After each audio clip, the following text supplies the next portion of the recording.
இவங்களுக்கும் இப்போ 45 வயசு மேலே இருக்கும். ஆனால் வினோதினி மிகச்சிறந்த நடிகை. அவங்க வந்து சமீபத்தில் வந்து ஒரு வீடியோ போட்டிருக்கு. நான் வந்து ஒரு ஸ்பாக்கு போனேன், கழுத்து கொஞ்சம் வலியாக இருந்துச்சு, போய் ஒரு மணி நேரம் இருந்தேன். நான் தலையில் இருந்த பாரம் குறைஞ்சிது, ஆனால் மனசில் இருந்த பாரம் அதிகமாயிட்டு. கழுத்து தடை பார்த்தேன், தாலியை காணோம். ரொம்ப ஸ்ட்ரெஸ்ஸாக இருக்கேன்னு சொல்லிட்டு ரீசெண்டாக ஒரு ஸ்பாக்கு போயிருந்தேன். சிஐடி காலனியில் இன்ஃப்ளூயன்ஸ் அப்படின்ற ஒரு ஸ்பாக்கு. அங்கே போய் ஸ்பா பண்ணிகிட்டு இருக்கும்போது அந்த லேடி சொன்னாங்க, உங்களுக்கு நெக்கில் நல்லா மசாஜ் பண்ணணும், இந்த தாலி செயினை கழட்டி கொடுங்க. ஃப்ரெண்ட் கழட்டி கொடுத்தா அவங்க ஒரு டப்பாவில் போட்டாங்க. கீழே ஸ்பாலாம் இறங்கி வரும்போது அந்த அம்மா அழகாக தட்டில் வந்து செருப்பு வச்சு கொண்டாந்து என்கிட்ட கொடுத்தாங்க. தட்டில் செருப்பு வச்சு கொடுத்தவங்க டப்பாவில் வச்ச என் தங்க செயினை கொடுக்கவே இல்லை. அதாவது ஒரு பெண், அதுவும் தமிழ் பெண், தாலியை எந்த காரணத்தை கொண்டும் கழட்ட மாட்டாங்க. அப்படிப்பட்ட சூழ்நிலையில் தாலியை கழட்டினது மிகப்பெரிய தப்பு. ஞாயிற்றுக்கிழமை அன்னைக்கு அடிச்சு பிடிச்சி ஞாபகம் வந்து ஓடி போய் கேட்டா, சாரி எங்களால் ஒன்றுமே பண்ண முடியாது, நீங்கள் அந்த டப்பாவில் வந்து எங்கள் ஸ்டாஃப் தான் போட்டாங்க, ஆனால் இப்போ அதுக்காக அப்படின்ட்டாங்க. புருஷன்கிட்ட சொன்னால் புருஷன் எத்தனை அட்டி கொடுப்பான், தொலைச்சி கூட வந்துடும். தாலியை கழட்டி வச்சான்னு நான் வாங்குவான்னு வாங்கிப்பான். இந்த வினோதினி வீட்டுக்காரர் ஒன்றும் சொன்ன மாதிரி தெரியல. ஆனால் இது கண்டிக்கத்தக்க ஒரு விஷயம். இது நான் இந்த பதிவு எதுக்கு போடணும்னு விரும்பினேன்னா, ஸ்பாக்கு போகிறவங்க தயவு செஞ்சு அவங்க இருக்கிறவங்கள நம்பி எந்த ஒரு வேல்யூபிள்ஸும் கொண்டு போகாதீங்க. ஏன்னா அவங்க இந்த மாதிரி பண்ணுவாங்க நான் நினைக்கவே இல்லை. நான் இசையமைத்து சம்பாதித்த வீடுகள் சொந்த படம் எடுத்ததுனால விற்க வேண்டிய சூழ்நிலை ஆகிடுச்சு. நான் இசையமைத்து சம்பாதிச்ச பணம் பூரா நான் சொந்த படம் தயாரிப்பில் விட்டுட்டேன். அதனால் இனிமேல் நான் சொந்த படம் தயாரிக்க மாட்டேன் என்று சொன்னார். கிராமத்தில் இருந்து சொத்து பொத்துக்களோடு சினிமா தயாரிக்க வேண்டும் என்று வருகிறவர்கள் எல்லோரும் திவாலாயிருவாங்க. அதே சமயத்தில் கிராமத்தில் மஞ்சப்பையோட கள்ள ட்ரெயினில் ஏறி வந்தவன்லாம் இன்னைக்கு தயாரிப்பாளர், பெரிய தயாரிப்பாளர் இருக்கு. இப்போ ஒரு நடிகர் தயாரிப்பாளர்னா என்ன கஷ்டம் தெரியுமா? நடிப்பாரா, ப்ரொடக்ஷனில் கவனிப்பாரா? அவருடைய கவனம் பூரா நடிப்பில் இருக்கும். அப்போ அந்த ப்ரொடக்ஷன் என்ன, ப்ரொடக்ஷன் செலவு என்ன, கேமராமேன் எந்தெந்த லென்ஸை யூஸ் பண்ணார், எத்தனை லைட்ஸ் யூஸ் பண்ணார், அவர் தெரியாது. இப்படி நஷ்டத்தை சந்தித்தவர் தான் நம்முடைய தனுஷ். ஆரம்ப 1.5 பில்லியன் வச்சுருந்தார். ஏகப்பட்ட நஷ்டம், கம்பெனி இழுத்து முடிட்டார்.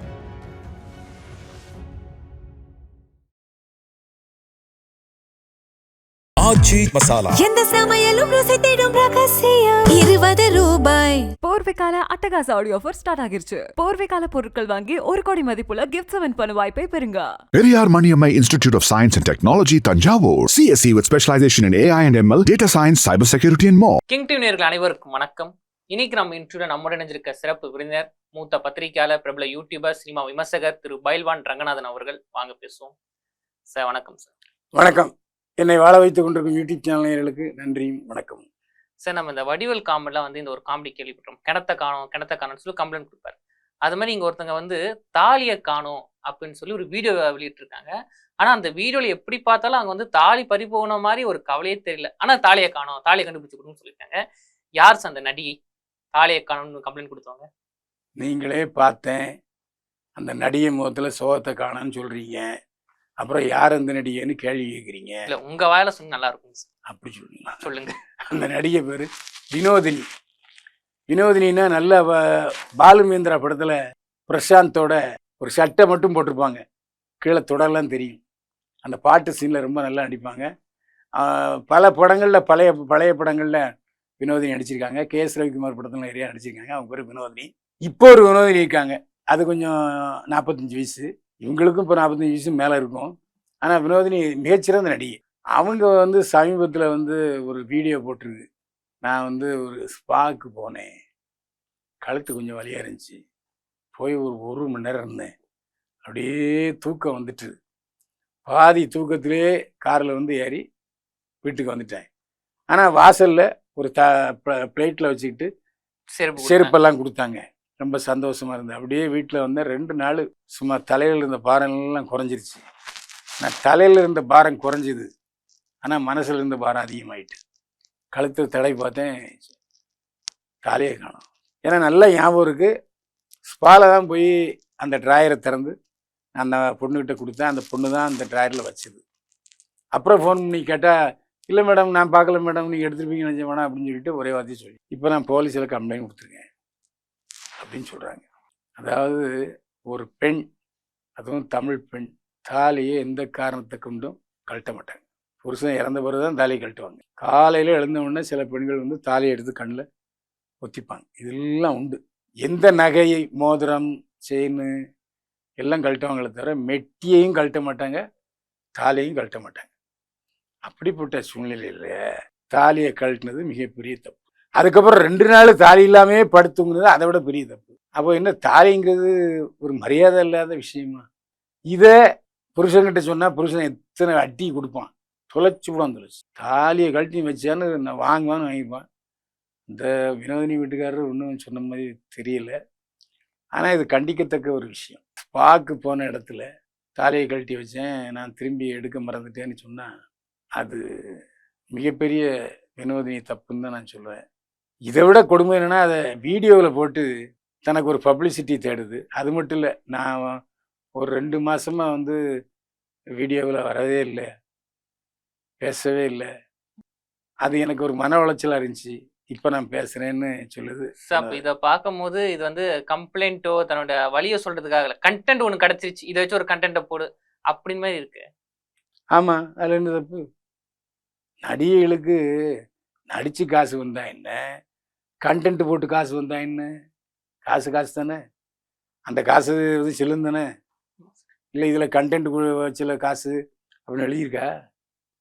ஸோ அதில் 2 நாளாக வந்து எனக்கு தெரியல, அடுத்த நாள் வரும்போதே தெரியும். அந்த ஸ்பா ஓனரே சொல்கிறாரு, என்னங்க நீங்கள் அப்போ வந்து கேட்டனா கூட கண்டுபிடிச்சி கொடுத்துடலாம், 2 நாள் கழிச்சு வந்து நாங்கள் எங்கெங்க போகிறது அப்படின்னு அவர் கேட்டிருக்காரு. அப்போ இந்த அம்மா 2 நாள் என்ன சார் பண்ணுறாங்க? நான் ஏற்கனவே பதில் சொல்லிட்டேன். அது அந்த அளவுக்கு ஸ்பா அந்த மயக்கத்தை தூங்கிட்டாங்களா? சரி விடுங்க, தாலி மேலே அந்த அம்மாவுக்கு அவ்வளோதான் அக்கறை. ஒரே வாரத்தில் முடிச்சிடலாம். இது போட்டு பெருசாக ஜவ்வு இழுத்து என்ன பிரயோஜனம்? Go to next question. சரிங்க சார், நீங்கள் ஒருத்தவங்க சொன்னீங்க வந்து அதாவது தாலியை காணன்னு வந்து ஒருத்தவங்க வீடியோ வெளியிட்டிருக்காங்க, அதை பற்றி பேசலாம். ஆனால் இங்கே ஒருத்தவங்க வந்து வீடுகள்லாம் விற்று அது மூலமாக படம் பண்ணி கடைசியில் வந்து தயாரிப்புக்கு ஒருத்தர் முழுக்கு போட்டிருக்காருங்களே சார்.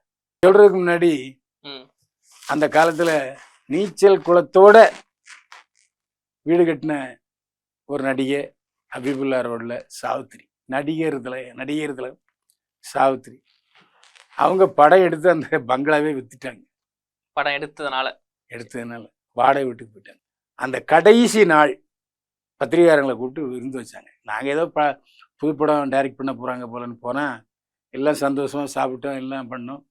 கடைசியில் 5 மணிக்கு நான் இவ்வளோ நேரம் நீங்கள் சந்தோஷமாக இருந்தீங்க, ஆனால் ஒரு துயரமான சம்பவத்தை நான் இப்போ சொல்கிறேன்னு சொல்லி நாளைக்கு நான் இந்த வீட்டை காலி பண்ணுறேன் அப்படின்னு சொன்னாங்க. அது எனக்கு ஞாபகம் இருக்குது. அதே மாதிரி நடிகர் வி.கே. ராமசாமி நிறைய வீடுகள் வச்சுருந்தார். அவர் சொந்த படம் எடுத்து வீடுகளை விற்றார். நடிகை கண்ணாம்பா அவரும் சொந்த படம் எடுத்து பங்களா விற்றார். இந்த பங்களாவை வாங்கினவர் புரட்சி தலைவர் எம்ஜிஆர். அந்த மாதிரி கஞ்சா கருப்பு அவர்களும் சொல்லலாம்ல சார். கஞ்சா கருப்பு நல்ல நடிகராக இருந்தார், ப்ரொடக்ஷன் கம்பெனி ஆரம்பித்தார். போர்வெல்ஸ் ஒரு படம் எடுத்தார், எல்லா காசையும் விட்டுட்டார். நல்ல வேளை அவங்க ஒய்ஃப் வந்து பிசியோதெரப்பி டாக்டர், ஒரு ஆஸ்பத்திரி கட்டி கொடுத்துருக்காரு. அதில் ஒரு வருமானம் வருது, அதை வச்சு சாப்பிட்டுக்கிட்டு இருக்காரு.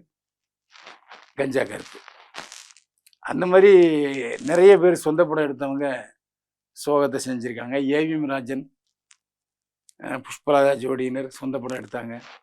ஹபீபுல்லா ரோட்டில் உள்ள பங்களா விற்றாங்க. இப்படி அடுக்கடுக்காக சொல்லலாம். சமீபத்தில் இந்த தகவலை நான் இசையமைத்து சம்பாதித்த வீடுகள் சொந்த படம் எடுத்ததுனால விற்க வேண்டிய சூழ்நிலை ஆகிப்போச்சு. நான் இசையமைத்து சம்பாதிச்ச பணம் பூரா நான் சொந்த படம் தயாரிப்பில் விட்டுட்டேன். அதனால் இனிமேல் நான் சொந்த படம் தயாரிக்க மாட்டேன் என்று சொன்னார். இவர் சமீபத்தில் தயாரித்த படத்துக்கு பேர் நூறுசாமி. அவர் இசையமைப்பாளர் நடிகர் விஜய் ஆண்டனி. விஜய்க்கு சொந்தக்காரர். விஜய் ஆண்டனி சொன்னதான் நான் இப்போ சொன்னேன். நான் இனிமேல் சொந்த படம் எடுக்க மாட்டேன். என்கிட்ட நிறைய பேர் நடிக்க கதை சொல்கிறாங்க. கதை சொல்லும்போது சொல்லுவேன், நான் இந்த படத்தை எடுக்க மாட்டேன், நீங்கள் ப்ரொடியூசர் கொண்டு வாங்க, நான் நடிக்கிறேன் அப்படின்னு நம்ம சொல்லிடுவேன். தெளிவாக சொல்லிட்டாரு விஜய் ஆண்டனி. கண்கட்ட பிறகு சூரிய நமஸ்காரம். சார் இப்போ நீங்கள் சொல்கிற பார்த்தா, அதாவது இந்த ஒரு இஷ்யூ இப்போ மட்டும் இல்லை, அப்போத்துலேருந்தே இருக்குது.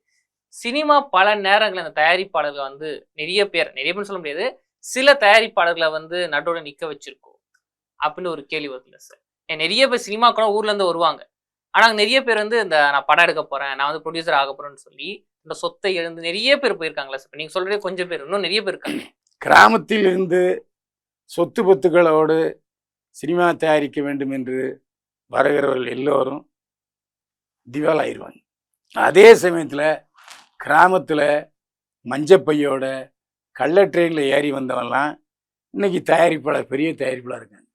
இந்த சினிமாவில் ஏவிஎம்ஐ எடுத்துக்கொள்ளுங்கள், வாகினி எடுத்துக்கொள்ளுங்கள், பாலாஜி எடுத்துக்கொள்ளுங்கள், யாரும் கிராமத்துலேருந்து 1 கோடி ரூபா எடுத்து வந்து படம் எடுக்கலை.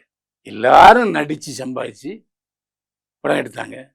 நல்ல கதையை தேர்ந்தெடுத்தாங்க. அவங்களுக்கு எது லாபம் எது நஷ்டம் வரும்னு அவங்களுக்கு தெரியும்.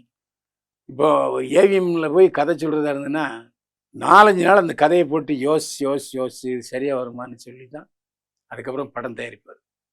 இப்போ உள்ளவங்க அப்படி இல்லை. அவன்கிட்ட ஒரு 5 கோடி இருந்தா சரி 2 கோடியோ எடுத்து படம் எடுப்போம். அவனுக்கு சினிமா அறிவே இருக்காது. சினிமாவை பற்றிய அறிவு இல்லாமல் வர்றவன் எல்லாம் தோல்வியை சந்திப்பான். சினிமாவை பற்றிய நோக்கன் காரணர் தெரிந்தவர்கள் நிச்சயமாக சினிமாவில் ஜெயிப்பாங்க. சரிங்க சார், நீங்க சொன்னீங்க அதாவது இந்த சினிமா நாலேஜ் இல்லாதவங்க ஒரு தயாரிப்பாளர் ஜெயிக்க முடியாது அப்படின்னு. வெற்றிமன் அவர்களே ஒரு மேடை ஒன்று சொல்லியிருக்காரு. என்னன்னா வந்து நான் ஒரு டேரக்டரா இருக்கும்போது எனக்கு பிரச்சனை இல்லை, ஆனா தயாரிப்பாளராக மாறும்போது தான் நான் பல பிரச்சனைகளை சந்திச்சேன். இதுக்கப்புறம் நான் தயாரிக்க கூடான முடிவு பண்ணியிருக்கின்ற கூட நீங்க கேட்டிருப்பீங்க. அப்ப இந்த மாதிரி அனுபவசாலிகள் இந்த மாதிரி தயாரிப்பு துறை வந்து ஒதுக்குறாங்க சார். ஏங்க முதல்ல சினிமாங்கிறது தயாரிப்புங்கிறது வேற, நடிப்புங்கிறது வேற, இசையமைப்பாளர் வேற, பாட்டு எழுதுறவன் வேற, ஸ்டண்ட் மாஸ்டர் வேற, அதே மாதிரி கோரியோகிராஃபர் வேற. தயாரிப்பு என்பது சம்பளம் கொடுக்கறது, லொக்கேஷன் பார்க்கறது, எத்தனை நாள் இந்த படம் ஷூட்டிங் நடத்தணுங்கிறலாம் முன்கூட்டியே பேப்பரை வேணால் செலவு பண்ணலாம், எவ்வளோ வேணால் எழுதி அடிக்கலாம். ஆனால் அது ஷூட்டிங் போடுற அளவுக்கு வைக்கக்கூடாது. இதுதான் படம், இதைத்தான் எடுக்க போகிறோன்னு சொல்லி வர்றவங்க யாரும் பெரும்பாலும் தோல்வி சந்திக்க மாட்டாங்க. நாளைக்கே பூஜை போட்டுரும் அப்படின்னு சொல்லி தலையாட்டி ப்ரொடக்ஷன் மேனேஜரு, இசையமைப்பாளர் எல்லாரும் சொல்கிறதுக்கும் தலையாட்டினா நஷ்டம்தான் வரும். சார் முக்கியமாக சில தயாரிப்பாளர் சொல்லியிருப்பாங்க, அது ஒரு கதை அப்படின்னா யார் ஹீரோ யார் ஹீரோயின்னு அந்த டேரக்டர் சொல்லுவாங்க, நாங்கள் போடுவோம், இல்லை ப்ரொடியூசர் சொல்லுவாங்க. ஆனால் இப்போ இருக்க நிறைய படங்களை வந்து ஹீரோ சொல்லுவாங்க, எனக்கு இந்த ஹீரோனியை போடுங்க, இவங்க தான் நடிக்கணும். அதனால தான் வந்து அந்த படத்துக்கான கரு அங்கே உடஞ்சு போகுது. இதுவும் ஒரு காரணம், பல படங்கள் தோல்வி அடைத்துன்னு சில ப்ரொடியூசர் சொல்கிறாங்களே சார். கதாநாயகி தவறாக போட்டதுனால ஒரு படம் நஷ்டம் அடையாது. இப்போ நீங்கள் சொல்கிறது வந்து ஸ்டார், அதாவது ஸ்டார்ஸ் இருக்காங்க இல்லையா, பல கோடி ரூபா சம்பளம் வாங்குறவங்க தான் இந்த நடிகை போடுன்னு சொல்லுவாங்க. புதிய நடிகர்கள் யாரும் அப்படி சொல்ல மாட்டாங்க. அது டைரக்டருடைய தேர்வு தான். டைரக்டர் தான் தேர்வு பண்ணணும். நீங்கள் சொல்கிறது பட்ஜெட் படங்களுக்கு இல்லை. இல்லை சில நேரங்களில் தயாரிப்பாளர் முடிவை வந்து இந்த பெரிய பெரிய ஹீரோஸ் வந்து தள்ளிடுறாங்களோ, அதனால அவங்களுக்கு நல்ல படைப்பு கொடுக்க முடியலையோ. நான் சின்ன படங்கள் சில பெரிய படங்களையும் சொல்கிறேன் சார். இல்லை, பெரிய படங்களில் வந்து அந்த ப்ரொடியூசருக்கு இது இத்தனை நாளில் ஷூட்டிங் முடியலாம், அதிகமாக செலவாகுது, நஷ்டம் வருங்கிற தெரிஞ்சுக்கணும். தெரியலன்னா அப்படித்தான் சார். அப்போ உங்கள் அனுபவத்திலே சொல்லுங்கள், அப்போ இருக்க அந்த ப்ரொடியூசருக்கும் இப்போ இந்த ப்ரொடக்ஷனுக்கும் அந்த ப்ரொடியூசருக்கு என்ன டிஃப்ரெண்டாக பார்க்குறீங்க சார்? அதான் நான் சொல்ல, அப்போ உள்ள ப்ரொடக்ஷனும் அதே தான், இப்போ உள்ள ப்ரொடக்ஷனும் அதே தான். அப்போவும் விஷயம் தெரிஞ்ச தயாரிப்பாளர்கள் லாபம் அடைஞ்சாங்க, விஷயம் தெரியாத தயாரிப்பாளர் நஷ்டம் அடைவாங்க. ஒரு ப்ரொடக்ஷன் மேனேஜர் எதில் கமிஷன் அடிப்பார், எதில் உருகுவார் அப்படிங்கிறத தெரிஞ்சாதான் தயாரிப்பாளர் தொழிலுக்கு வரணும். இப்போ ஒரு நடிகர் தயாரிப்பாளர்னா என்ன கஷ்டம் தெரியுமா? அவர் நடிப்பாரா ப்ரொடக்ஷனில் கவனிப்பாரா? அவருடைய கவனம் பூரா நடிப்பில் இருக்கும். அப்போ அந்த ப்ரொடக்ஷன் என்ன, ப்ரொடக்ஷன் செலவு என்ன, கேமராமேன் எந்தெந்த லென்ஸை யூஸ் பண்ணார், எத்தனை லைட்ஸ் யூஸ் பண்ணார், அவருக்கு தெரியாது. அப்போ நஷ்டம் வரும். இப்படி நஷ்டத்தை சந்தித்தவர் தான் நம்முடைய தனுஷ். ஆரம்ப 1.5 பார் ஃபிலிம்ஸ் வச்சுருந்தார், ஏகப்பட்ட நஷ்டம், கம்பெனி இழுத்து முடிட்டார். அதே மாதிரி சிவகார்த்திகேயன் சொந்த படம் எடுத்தார், ஒரு படம் வெளிநாட்டில் போய் எடுத்தார், யோகி பாபு அவரும் சுத்தமாக முடித்தார். அதுக்கப்புறம் ஒரு படம் நஷ்டத்துக்காக 3 படம் நடித்து கொடுத்தாரு. இப்போ அவர் வந்து தாய் கிழவி படம் சக்ஸஸ் ஆகிட்டார். ஏன்னா அவர் நூக்கன்காரன்னு தெரிஞ்சுக்கிட்டார் சிவகார்த்திகேயன். அதே மாதிரி தனுஷும் இப்போ சொந்த படம்னா என்ன ஏது அப்படிங்க தெரிஞ்சுக்கிட்டாரு, மறுபடியும் சொந்த படம் இருக்கார். நன்றிங்கய்யா, இவ்வளோ நேரம் எங்கள் கூட இப்போ இணைஞ்சி பல கேள்விகளுக்கு பல பதில்களை கொடுத்தீங்க. நன்றி, தொடர்ந்து பேசும். மீண்டும் சந்திப்போம். வாழ்க வளமுடன். ஆச்சி மசாலா எந்த சமையலும் ருசி தேடும் ரகசியம் 20 ரூபாய். போர்வைக்கால அட்டகாச ஆடியோ ஆஃபர் ஸ்டார்ட் ஆகிருச்சு. போர்வைக்கால பொருட்கள் வாங்கி 1 கோடி மதிப்புள்ள கிஃப்ட்ஸ் வின் பண்ண வாய்ப்பை பெறுங்க. Periyar Maniammai Institute of Science and Technology, Tanjavur. CSE with specialization in AI and ML, data science, cybersecurity and more.